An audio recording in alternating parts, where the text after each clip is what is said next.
Il y a un bien qui est très précieux, le temps. C'est se créer des moments de liberté. Il y a une indécence, quand on a 25 ans, à vouloir la ramener en disant « j'ai réussi à gagner tant, j'ai réussi à faire ceci » et on sauve pas des vies. Que j'aurais envie de dire à la Christelle de 18 ans, profitez de la vie comme si elle en avait 60. Hello tout le monde, je m'appelle Christelle Defoucault et j'ai osé entreprendre à 60 ans. Et j'entreprends depuis maintenant à peu près 10 ans. Donc je suis une vieille entrepreneuse de 61 ans. Je pense que les seniors peuvent être un peu dépassés par les nouvelles technologies, par l'IA, par le mouvement, par le monde, par tout ça. Néanmoins, ils ont beaucoup de ressources et il ne faut pas les mésestimer. Donc ça m'agace un petit peu quand on dit que les seniors sont dépassés. C'est ce qu'on appelle les a priori. Alors c'est vrai que je suis une ancienne recruteuse et que normalement, on ne doit pas avoir d'a priori vis-à-vis des seniors. Donc il y a du vrai. Mais c'est à nous, les seniors, de montrer qu'on peut être encore dans le coup, ou du moins qu'on peut être dans le coup différemment. Je ne pense pas qu'on prenne les seniors moins au sérieux à cause de leur âge, bien au contraire. Alors, dans le cas de seniors qui ont créé leur entreprise, il y a une forme de légitimité quand on est senior, parce que finalement, les clients ou les prospects sont souvent des seniors eux-mêmes. Les gens qui ont le pouvoir de décision, les gens qui ont le pouvoir de l'argent, qui ont le pouvoir de dire oui, ce sont, hélas, pas encore les jeunes. Ce sont souvent des personnes qui ont déjà tout un parcours et c'est plus facile pour eux d'échanger avec quelqu'un qui peut avoir le même parcours et finalement le même âge. Donc c'est une fausse vision que de penser qu'un senior a moins de chance quand il entreprend qu'un junior. Alors en France, je ne suis pas certaine qu'on accompagne assez les entrepreneurs seniors à entreprendre. Il n'y a pas assez de dispositifs et surtout, on essaye de les pousser à entreprendre par défaut. Quand ils sont au chômage depuis très longtemps, quand ils ne trouvent pas de mission, quand sont des managers de transition mais qui n'arrivent plus à retrouver des missions, on leur dit « mais toi, tu ne trouves pas de job, ben, t'as qu'à monter ta boîte. » Et monter sa boîte dans ce sens-là, c'est aussi pour les mauvaises raisons. Donc, je dirais qu'on n'est pas particulièrement aidé en France. Quand on est senior, on a l'impression, en fait, que ce sont les jeunes qui sont aidés, que ce sont les jeunes qui vont pouvoir rencontrer des business angels, qui vont pouvoir lever des fonds. J'entends pas beaucoup ça pour les seniors. Je pense qu'il y a deux histoires. Il y a ceux qui ont 60 ans et qui vont entreprendre par choix et ceux qui vont entreprendre par défaut. Je vais commencer par le deuxième. Moi, typiquement, je suis quelqu'un qui a entrepris par défaut. Non pas parce que je trouvais pas d'opportunité, mais il s'est trouvé alors c'est pas 60, mais à l'âge de 50 ans, j'ai écrit mon premier livre et puis j'ai commencé à être connue. Mon livre a été connu, puis il y a eu un moment où j'ai eu besoin de facturer et pour pouvoir facturer, il fallait que je crée une entreprise. Mais je n'ai jamais eu envie, de toute ma vie, ça n'a jamais fait partie de mes rêves, de créer une entreprise. Donc je suis typiquement la personne qui a créé une entreprise par obligation. Je ne le regrette pas maintenant, mais je fais partie de ces seniors-là. Et puis, il y a les seniors qui vont réaliser un rêve de jeunesse. Mais il y a une grosse différence entre les entrepreneurs juniors et les seniors, enfin les jeunes et les vieux. C'est que les jeunes, c'est toujours par envie. Et les vieux, c'est soit par envie, soit par obligation. Quand on a 60 ans et qu'on veut entreprendre, il y a quand même pas mal de freins. Je pense que le plus grand frein, c'est celui de la société. On n'imagine pas une personne de 60 ans être entrepreneuse, prospecter, aller au contact des prospects, signer des contrats. Parce que dans l'imaginaire collectif, l'entrepreneur, c'est le jeune qui a les dents qui rayent le parquet, qui sort de sa business school et qui va, avec des potes de 25 ans, monter un truc, qui va scaler en direct son truc, qui va être sur les réseaux sociaux, qui va être capable de faire appel à des business angels. Le senior, il se sent pas dans ce modèle-là. Et finalement, la société ne l'aide pas à créer autrement. Donc, je pense que ce qui peut freiner un senior, c'est plutôt le regard des autres et puis le regard de la société. Parce que, contrairement à ce qu'on croit, c'est presque plus facile pour un senior de créer une entreprise parce que sa vie est derrière lui.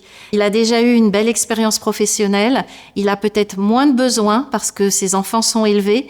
Donc il y a un certain temps jusqu'à la retraite qui peut lui faire peur, mais quand on est senior, on est déjà peut-être un peu plus installé qu'un junior et donc ça serait l'occasion de se lancer en n'ayant pas besoin de matelas, en n'ayant pas besoin vraiment de tout sécuriser et donc c'est dommage de ne pas le faire.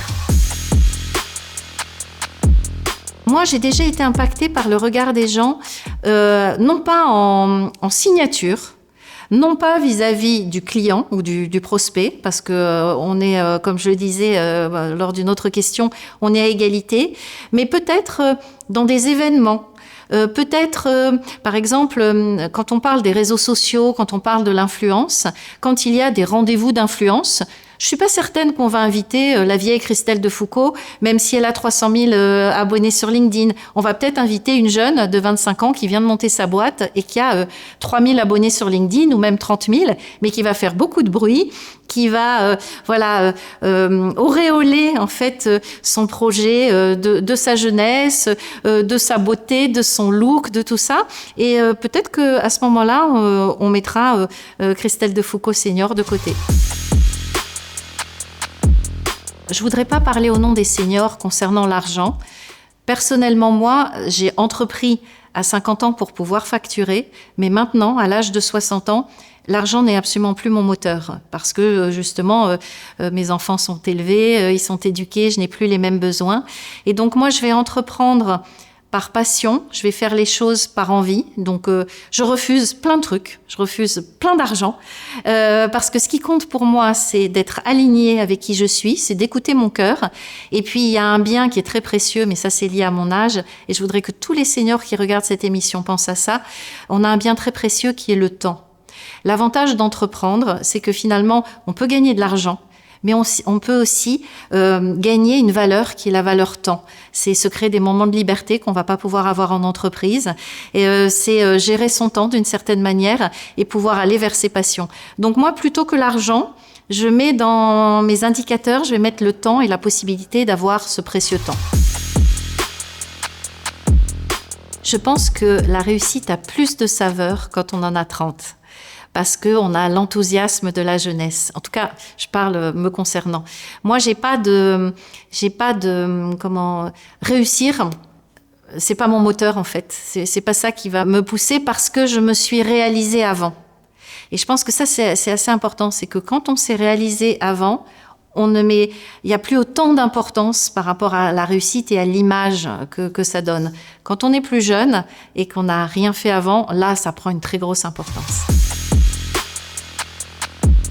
J'ai du mal avec les jeunes entrepreneurs parce que, peut-être parce que je suis justement une vieille avec ces principes. Mais par exemple, tu vois, moi je suis toujours très gênée par ceux qui vont parler de ce qu'ils gagnent.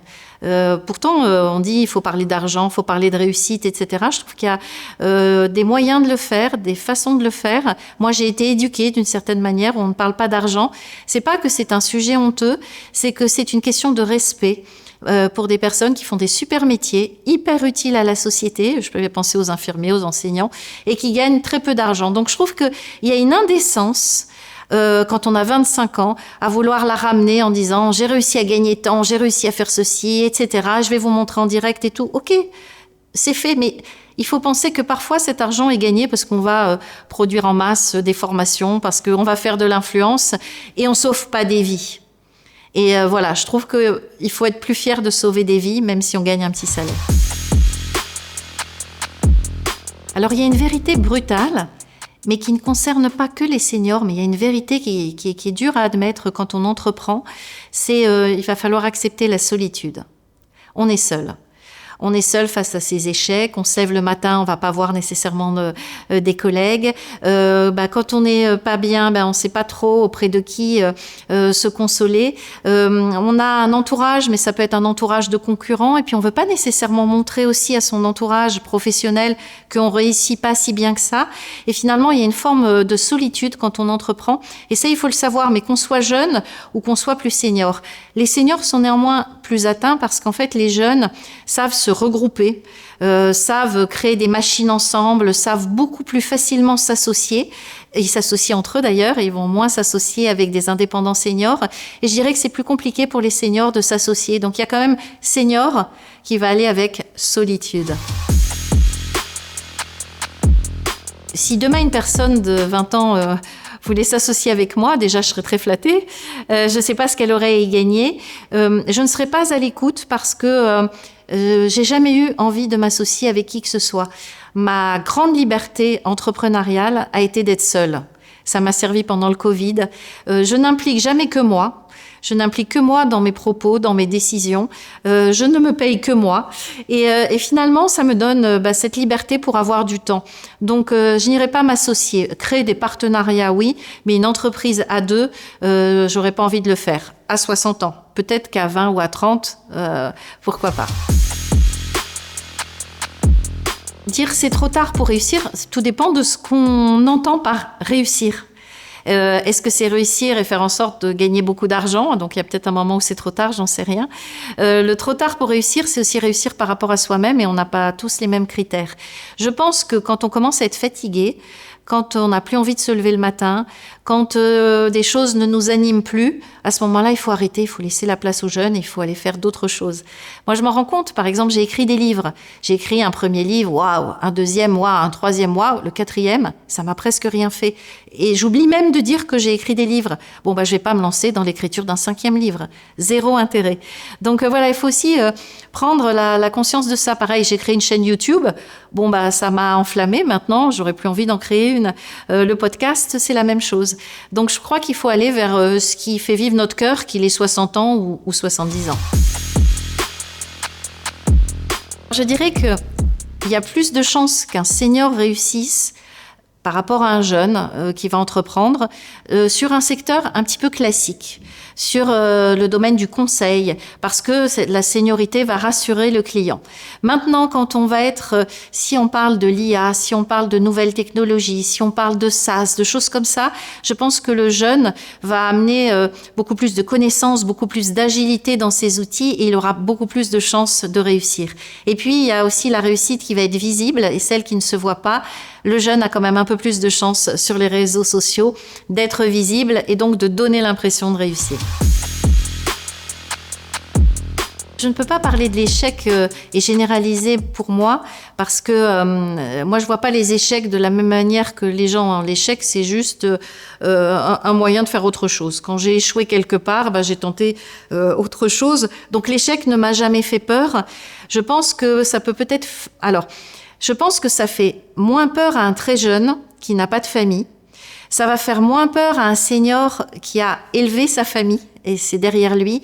Peut-être que l'âge intermédiaire, quand on a des charges, quand on a une maison, quand on a des enfants, quand on doit payer des études, un âge intermédiaire plutôt 30, 40 ou plus, plutôt 40, 45. Là, je pense qu'on peut avoir peur des échecs parce que on n'implique pas que soi. Moi, j'ai pas peur des échecs parce que je n'entraîne que moi et du coup, c'est pas grave.